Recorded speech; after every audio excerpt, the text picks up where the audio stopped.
Moment difficile parce qu'on est en train de prendre des choix importants. On est en train de décider que, oui, on va s'en sortir de cette pandémie par la vaccination. Puis on en connaît tous des gens qui sont en train d'hésiter un petit peu. On va continuer d'essayer de les convaincre. Mais il y a aussi des gens qui sont farouchement opposés à la vaccination. Qui sont extrémistes. Qui ne croient pas dans la science, qui sont souvent misogynes, souvent racistes aussi. C'est un petit groupe, mais qui prend de la place.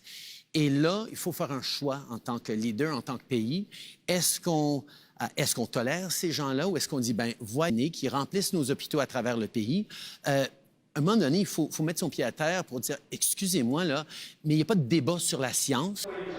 In any other modern democracy, for a prime minister to call 6 million Canadians racist, misogynists, and say, how do we deal with these people? And should we tolerate these people? Would result in such a level of reaction that prime minister would be forced to resign and apologize. Hey everyone, William Diaz here with Rebel News. Keith Wilson, the lawyer for the Freedom Convoy, has been sitting in the stands the past few weeks as lawyers such as Bathsheba Vandenberg and Brendan Miller have been cross-examining the witnesses who are appearing in front of the committee for the Emergencies Act inquiry. An inquiry that is taking place because Justin Trudeau invoked the Emergencies Act on peaceful, law-abiding protesters who were part of the Freedom Convoy in February 2022, who are simply protesting federal COVID-19 mandates. You can see and support our independent coverage at truckercommission.com. Now, Keith Wilson, the lawyer for Tamara Lich and Tom Morazzo, appeared in front of the committee and underwent examination and cross-examination as well. Take a look at some of the key highlights. I had a number of truckers say to me that they originally planned, as you've already heard from Mr. Barber, to be in the convoy for a day, join it for a certain distance, and then turn around and reverse course home. And then they found themselves in Ottawa for a prolonged period. Yeah, that's part of that synergy of growth that occurred. Just as the equipment was going, people rushed behind the tow truck because they seemed to think that the police were about to do something bad to the truckers. I was talking to them. Tamara was individually talking to groups of people. It's okay. This is a cooperative move. We're trying to clear this intersection. The truckers want to move up to Wellington. And then people would sit on a barricade. Tamara would go talk to them. They'd apologize, get off the barricade. She'd turn around and they were on different people were on another barricade. And then the police were further in. Tamara and I were trying to talk to as many people as we could to explain that it was okay. This is a cooperative move. We're just trying to clear an intersection. One thing that might be surprising to some, but that will certainly resonate with Canadians, as I am sure many have a similar story. Keith Wilson testified that what pushed him to begin working with the GCCF and with the Freedom Convoy. My wife, who is a retired nurse, we've been married forever and have 4 kids. And she became very concerned about what she was seeing in terms of government policy, health policy. Felt that things were badly going awry, and she did something she's never done before, where she encouraged me to get involved and take a case. She's normally the gatekeeper because I tend to take too many cases. And Ms. Chipiuk, who I'd practiced law with in the past in other cases, approached me and asked me if I'd be willing to take a case at the Justice Centre. They needed senior litigation counsel. I agreed. We also heard Wilson speak to the fact that it is extremely unclear at what time precisely the protest became illegal. And this is true. In fact, the Riot Act was, as far as we know, never once invoked throughout the convoy. And for a protest to be deemed illegal, from what we understand, the Riot Act must be invoked.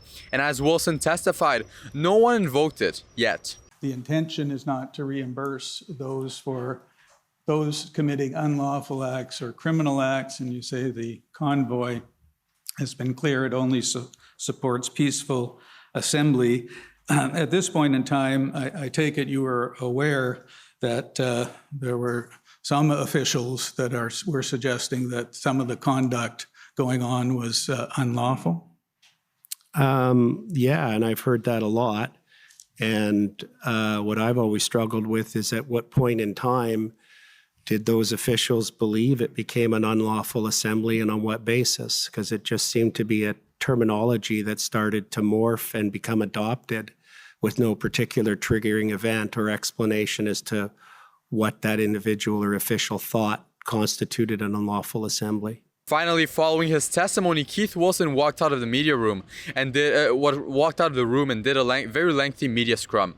Here are some of the questions I asked. His assessment of the government overreaching the COVID-19 pandemic was what pushed you to work with the Convoy. Would you say, just out of curiosity, that you were an apolitical person before that, or less concerned with civil liberties and everything? Was I?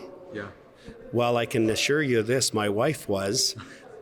She was extremely apolitical and busy with her own activities and caring for our elderly parents and doing work with her church.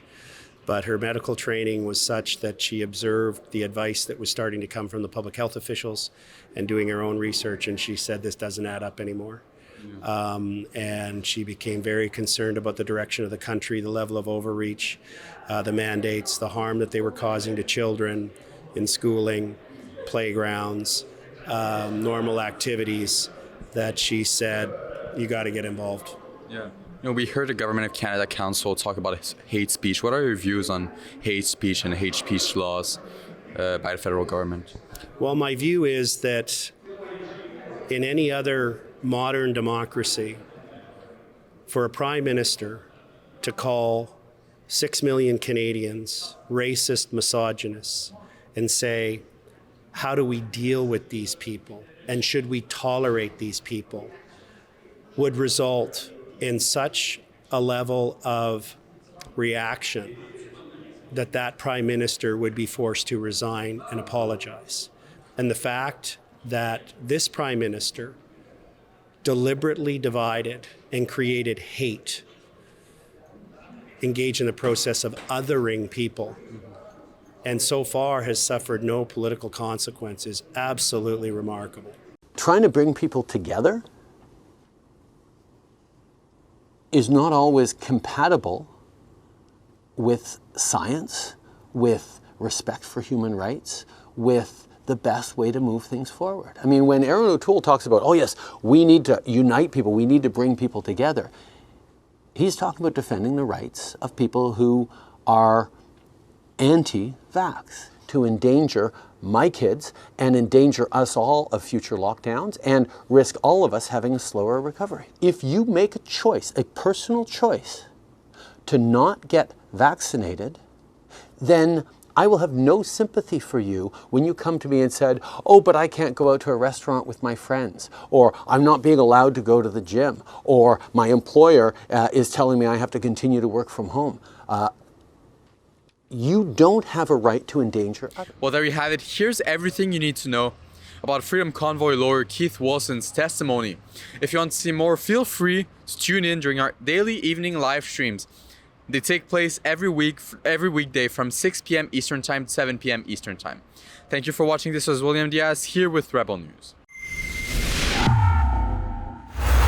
If you want to help us fund our independent journalism here from Canada's national capital, here from Ottawa, for the next few weeks, please go ahead and visit truckercommission.com.